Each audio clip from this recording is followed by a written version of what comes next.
ঠেলামৰাত উপস্থিত হৈ বৰচলা সমজিলাৰ কাৰ্যালয় স্থাপনৰ স্থান পৰ্যবেক্ষণ কৰে শোণিতপুৰ জিলাৰ আয়ুক্ত অংকুৰ ভৰালীয়ে। উল্লেখ্য যে আগন্তুক 15 আগষ্টৰ পূৰ্বে শোণিতপুৰ জিলাত মুকলি হ'ব আৰু দুখনকৈ সমজিলাৰ কাৰ্যালয়। তাৰে বৰচলা সমজিলাৰ অস্থায়ী কাৰ্যালয় মুকলি হ'ব শোণিতপুৰ জিলাৰ অন্তৰ্গত ঠেলামৰাস্থিত অসম চৰকাৰৰ কৃষি বিভাগৰ জ্ঞান আৰু প্ৰশিক্ষণ কেন্দ্ৰত। সেয়ে আজি ঠেলামৰাত উপস্থিত হৈ বৰচলা সমজিলাৰ কাৰ্যালয় স্থাপনৰ স্থান পৰ্যবেক্ষণ কৰে শোণিতপুৰ জিলাৰ আয়ুক্ত অংকুৰ ভৰালীয়ে। আজি শোণিতপুৰ জিলাৰ আয়ুক্ত অংকুৰ ভৰালীৰ লগত কেইবাগৰাকীও বিভাগীয় চৰকাৰী বিষয়া উপস্থিত থাকে।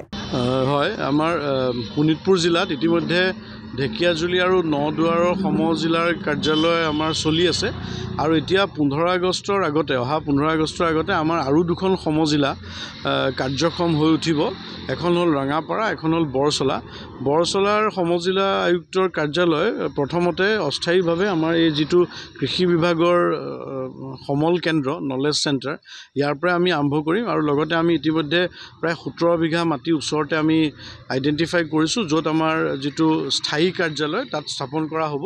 আজি আমি এই 15 আগষ্টৰ আগতে উদ্বোধন হ'বলগীয়া সমজিলা কাৰ্যালয়ৰ এই স্থান পৰিদৰ্শন কৰিবলৈ আহিলোঁ। লগতে গড়কাপ্তানি বিভাগ, আন বিভাগীয় বিষয়াসকলৰ লগত চক্ৰ বিষয়া আৰু আমি আশা ৰাখিছোঁ যে আমি যি ইয়াত সৰু সুৰা কাম কৰিবলগীয়া আছে সেইখিনি সম্পূৰ্ণ কৰি আৰু যিখিনি আমাক ইয়াত মেন পাৱাৰ লাগে সেইখিনি আমি জিলা আয়ুক্তৰ কাৰ্যালয়ৰ পৰা দি আমি সময়মতে আমি এই কাৰ্যালয়টো আমি আৰম্ভ কৰিবলৈ সক্ষম হৈছোঁ।